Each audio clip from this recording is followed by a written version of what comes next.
it looks like it may be going. We had an error a few minutes ago, so it looks like it has gone live.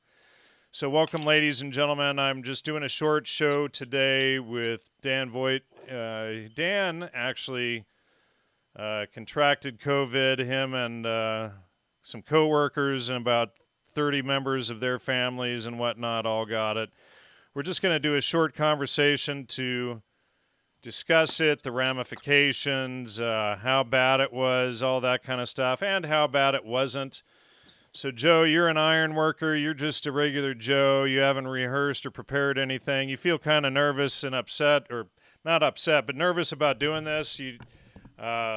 It's just like, you're a normal guy. And I think that's what people want to hear is a normal guy on the streets. We're going to field questions from the audience. What did it feel like? How long did it last? How do you rate it? What did you go through? All that kind of crap. Sound good? Sure. Absolutely, man. So, you want to tell us just a little bit about yourself for a second? I know I just introduced you, but why don't you give us a little rehash there?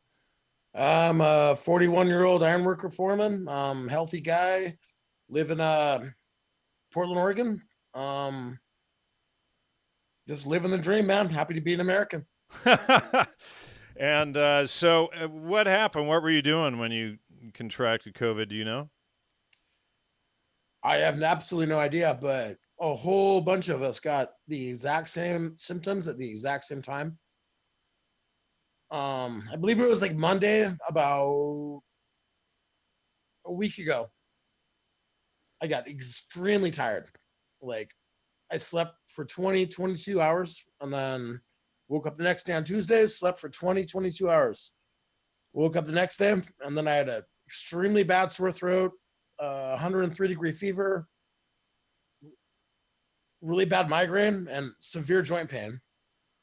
And was like, shit, this is not comfortable. And then I pretty much slept for a week straight, and that's it. Slept for a week straight, and you're up in Oregon, right? Or Portland, Yep. Oregon. Yeah, people are asking where you're from. So, and people are saying you didn't die. Amazing. No, I didn't die. But Yeah. did you feel like death? No, it wasn't bad. It was kind of like a cold with it probably felt a lot like menstrual cramps. Like, and you know what menstrual cramps feel like, apparently. I do now. Anytime your girlfriend mentions that shit, like, okay, I know what that feels like now. Now, so how was the fever? 103, you said? Yeah, I took Tylenol. I got it down to 100 to 101 and stabilized it for 7 days. All right. And so it wasn't that big a deal. Now, so when we talked yesterday, you said, there's the hype of it being extreme and it's going to kill you, and then there's a low where there's no symptoms at all or asymptomatic, and you want to rate it about a medium. Is that correct? Yes, for me. For you. Now, the issue that we're hearing is for people our age, there's the threat is minimum unless you have pre-existing conditions, like if you're a smoker. And, but there is a 7+% death rate in 80 and over, and it's 0.001 for age 0 to 9. Right. Absolutely. I'm not going to leave my house just because I don't want to harm anyone. Right. I'm not worried about harming dudes our age or people, millennials or okay. They can millennials. They can go home. They can go home and have their periods, but for a week. But what I don't want to do is harm anybody who's elderly. Right, and that's the real risk. If you come across somebody who's elderly, they have a 7% chance of dying. Right. So now, just what kind of, let me see. What about respiratory? Were you tested? Yeah, they stick a Q-tip up your nose. It's more like a pipe cleaner. Okay, and how did that feel? Was it really comfortable and made you excited? No, don't do it. Don't fucking do it. That bad, huh? Yeah. Hey, if you have the symptoms, just stay home. Like, don't do it, and don't Okay. sit in the hospital. They're completely there's 1,000 hypochondriacs inside of every hospital right now, waiting at the door. Interesting. You're, instead of hanging out watching cable TV, knowing that you know what you know, like don't sit in the waiting room. It's miserable. And then, so if you're sitting in the waiting room, you're going to contaminate everybody else in there, and that's the prime place to transmit it. Really, unless you've Right. got emergency symptoms and you need to be intubated, don't go to Hey, the hospital. maybe some guy like stepped on a nail and he has tetanus. He's hanging out there minding his own business, and then one of us walks in there and we fucking cough on him. Great. Now he's got two shit to deal with. You know? Right. Yep. Exactly. So, what were the respiratory symptoms like? You said your throat hurt like hell. We're like hell. Yeah, my throat felt like it was a straw. I could literally eat only alphabet soup for 7 days straight. So that's the issue that people are saying is why they have to be intubated is because their throat collapses down, and if you take Advil, that's going to exacerbate it rather than help, and usually people think Advil to get rid of inflammatory responses. No, that's ibuprofen. That's Advil, same thing. No, I'm sorry. Tylenol. Tylenol is acetaminophen. But Advil, ibuprofen is what causes the Yes. Yeah. problem. Stay To away from that, ibuprofen. yeah, Yes. I misspoke. Tylenol. yeah, and You want the you Tylenol. took Tylenol and brought your fever down to about 101 from 103. Yep. And I was speaking to a doctor yesterday that said to let the fever play out, because you need that for the immune response. Well, I did the wrong thing. I'm a stupid iron worker. And you like to knock yourself a lot, but here's the thing: is what I find from the audience is a lot of people like to hear from normal iron workers and people on the street. So let's see. Does naproxen work? Well, he didn't take that, so he doesn't know. Let's see. What about breath work techniques? And throw up your questions, audience. We've got somebody who went through it for a week, so he's gonna drink beer and smoke while he's survived it. So let's ask him questions while he's still here.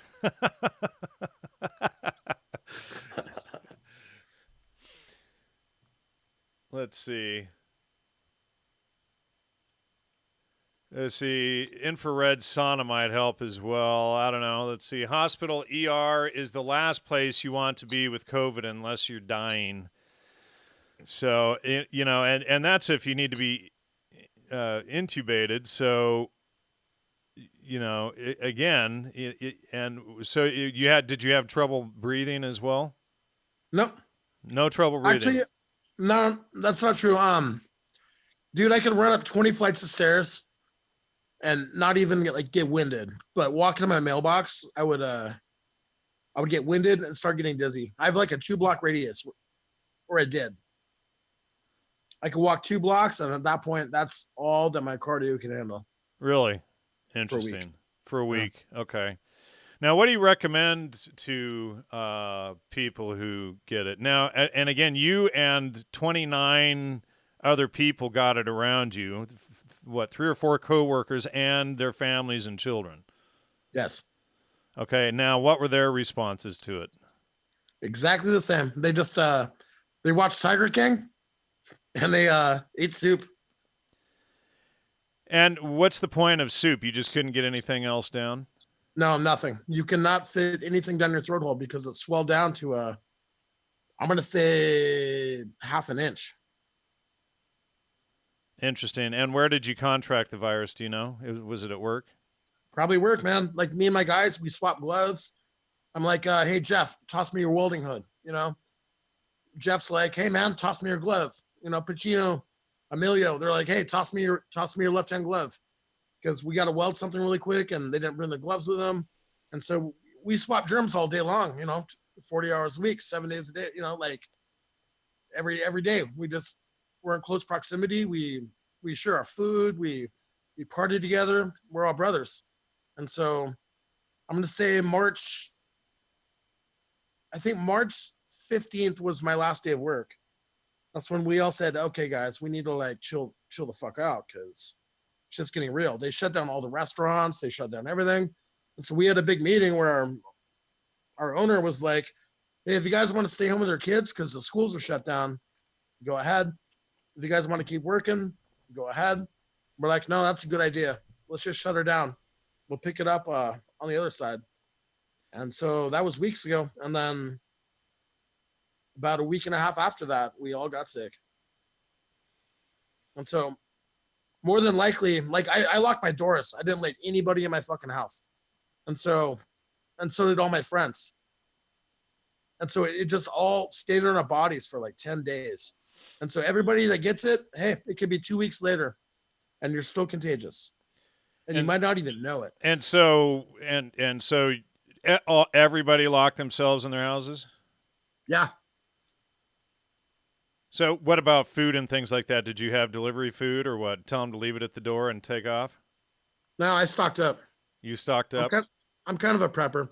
Okay. Not really, but I'm a farm kid, and so I have like 4 pallets of food, soup, top ramen, I don't recommend top ramen for most people. That stuff will shut down your stomach too. That's pretty toxic.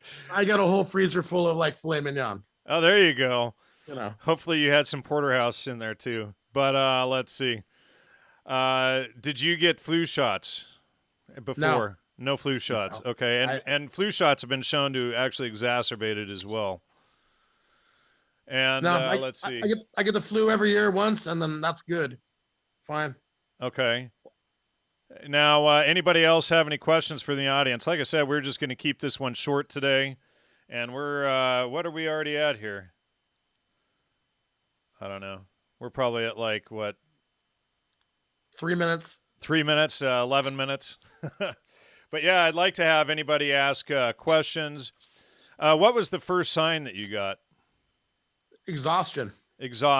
Complete exhaustion. Yeah, complete exhaustion. I had no symptoms. I had no sore throat, no headache, no fever. I just had complete exhaustion for 2 days straight, to where all I wanted to do was nap for 20 hours straight. Monday and Tuesday, I napped 20 hours straight. No symptoms. And I didn't think I was sick. I didn't think anything was wrong. And then Wednesday hit and it was like, bam. Oh, okay. This is real. And so if anybody out there like is completely exhausted, there's a very, very good chance that you're a carrier. Even if you don't have any symptoms after that, there's still a very good chance that you have it, because probably half the people are walking around and don't even know that if you cough on an old dude, you're going to kill him. Well said. And then let's see. You get the flu every year. Most people get the flu every year. That's not a big deal. Let's see. That's a lot. Dude, I haven't had the flu in years. Well, it depends on your immune system. Obviously, you're a smoker and drinking beer. Sugar, any type of sugary stuff is going to shut down your immune system. See, if you have any sugar, your T-cell count drops to 0 from 20 minutes to 6 hours. So, obviously, beer is, grains converted into sugar. And then it feels good on my throat, though. Yeah, I bet it does. So anyway, the point of why I wanted to do this short little show is give the audience a little bit of an idea of what it feels like to the average Joe to get this. Basically fever, exhaustion. You can't walk for more than a couple of blocks for how long? A week or two? 1 week. 1 week. And then, but see, the thing is your throat shut down. So that's the real issue right there. And if you, again, cough on someone, if they're 80 years or older, or if you cough on someone and they go home to their grandparents or whatever, they have a 7% chance of dying from that. So, that's pretty significant. Little kids have 0.001% chance of dying from it. But the issue is the elderly. So, take into account that, and if you feel exhaustion, if you feel your throat tightening up, chill out, stay at home, lock the doors. If you didn't stock up on food like the rest of us 5 years ago, maybe have your local grocery store deliver some food, have them, put the money in the envelope outside, have them leave it there, and then when they're gone, open the door and get your food. Average Joe keeps getting softer and softer, like the characters from the movie Wall-E. I'm not soft. I'm not soft at all. Come on, man. Let's see. Can Dan describe his diet pre-infection? Did you take vitamins, iodine, etc. regularly? Oh yeah, I'm a Centrum addict. Iodine? No iodine. I eat really well. I home cook every day. Barbecue 5 days a week. No fast food. Okay. Taco truck every day. So you're pretty keto, in other words, with the steak and whatnot, except for the beer. But you're cooking your own food and whatnot. High fat diet. No, I'm not a fast food fuck. No. Yeah, you're a high fat diet type. I'm in really good shape. Are you? Okay. And let's see here. I'm just trying to read the questions. I didn't grab any. Let's see. Somebody wants to know if there's 5G in your area. I think that's irrelevant. I know there's a lot of that. There might be. I don't know. There's a conspiracy going around that it's actually 5G causing it. Eat well with that top ramen and beer. The people are giving you a hard time. All right. So, what other questions do you folks have out there for somebody who's actually survived it, lived through it? And do you think it's biphasal that you'll get it again? Yes, I'm pretty sure that we all had it a month ago. In your office or the population in general? I'm pretty sure that in my office, mid-February, we all called in sick everybody called in on Thursday. And I was exhausted. Like, I did not want to get up. I was going to go to work. And then all my men called in. All of them. All fucking 5 of them. And I'm like, shit. Okay, I'm going to call in. And then I called out Monday. And everybody else called out Monday. And we didn't go back to work till Tuesday. And then we're like, yeah, so what's up? Is it the asbestos? Is it what we're working on? Is it the fucking grinder dust? Is it like, no, I just felt exhausted. And so mid-February, we all called out. Okay, whole crew did. Okay, interesting. So you got it biphasally, and so you all got it twice. We already covered that he did not have the flu shot. Bradley Moss is saying, wait, the virus is real. Yes, it is. And everybody in your office got it twice, apparently. They're giving you a hard time because you smoke and are clearly having respiratory exhaustion. Okay. Let's see. Why still smoke? We already talked about first symptoms, which was extreme exhaustion. You slept for about 20 hours. Why still smoke? Yeah, well, people are jumping in late into the conversation and don't realize we covered it, at the start. So, because addiction.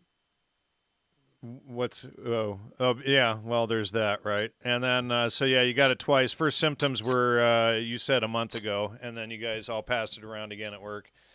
Yep. So let's see. My office got those same symptoms in February. I normally don't get sick, but then I went down hard, but only a fraction of time compared to coworkers. Yes, it came back a second time. My boss was very ill. So it sounds like people had it a month ago and didn't even know they had it, Right. There wasn't an alert until March. And so I think we all had it in February. Then it came back around in mid-March.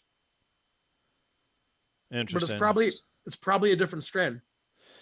Now, okay, so let's go over a few things to do. Take vitamin C, obviously, vitamin D3, 220 milligrams of zinc lozenges. Another thing people can do is gargle with vinegar water, take betadine, and gargle with that and saline. But the issue is it basically hangs out in your throat for a few days, and then that's when you get it. So if you gargle with vinegar water, etc., that will probably knock it out. Now, I got gnarly sick around February too. Somebody just commented I was gnarly sick around February, but it made me vomit hardcore. Now, you didn't have any nausea symptoms, correct? That's what I've heard. Is it's not No. supposed to cause any type of nausea. So, fake pandemic, economic terrorism. The issue, Ricky, Spanish, is that it does collapse or constrict the throat, and elderly people 80 years and older have about a 7% chance of dying. So if you think it's a fake pandemic and want to go give that to your elderly neighbors or grandparents or whatever, and that'll have a 7% chance of dying from that, then you can call it fake. But, to me, and I know you don't have an opinion on this, it does seem like biological warfare. There's been several, or at least 2 Chinese movies and videos, TV shows that came out that said that they were going to use COVID for biowarfare, which is interesting. And I think that's more along the lines of what it is. I've also seen videos of dead people lining the streets, like maybe 6 or 8, 10 dead people in the streets of China. So that's another issue too. So and lots of people dying in Italy from it. And here's another thing: is COVID may not kill you, but if you've got other underlying health issues like diabetes and whatnot, that's what'll get you or other people. So if you're comfortable, saying that it's fake and you want to go around and spread it and possibly kill someone else, that's on you. So if you get it, lock yourself in your house and don't spread the crap around. That would probably be the best advice. What do you have to say to people who are saying it's a fake thing? It's not fake. It's absolutely a unique disease. I've been sick from everything. I've had fucking mono. I've had the clap. I've had, the flu every fucking year. I get pneumonia from welding. I'm a Pacific Northwest iron worker. I stand in the rain all day. And I'm like, this is a unique disease. I've never had it before. This feels awkward. But it went away after a week. And so everybody just needs to either get it and get it out of your system so that way you're not going to be a carrier anymore, or lock your fucking doors and don't get it. Everybody needs to give it 2 weeks to a month or 3 weeks, or give it a week. Do your best. Let's make this go away. Stay out of the public and just chill out and not spread it around. Chill out. Make it go away. All right, well said. I think that's a good spot to end it on. Like I said, we're just going to keep it short today. I really appreciate your time, Dan, and glad you survived. Probably want to quit smoking when you can. Yeah. That's the biggest comment in the chat there. I've never quit anything in my life, Jan. Yawn, actually, but yeah. So, all right, thank you so much. And yes, we already answered that he got tested and you tested positive for it. So people are asking the same questions that we covered at the beginning of the episode here. So viruses can't be spread. They have to be introduced into the bloodstream, and people have all of these theories and zero medical education and knowledge and, whatnot. So, they probably know more than I do. Well, I took a nap for a week. The people that have zero medical training all think they have the most education about it. That's what I find from most of these people. All right. Well, thank you so much, Dan. I appreciate your time this morning, and so I just wanted to give people the idea of what it's like, what to do when they get it, what the symptoms are, et cetera, from somebody who's actually had it. Everybody's been asking, do you know anybody who's had it?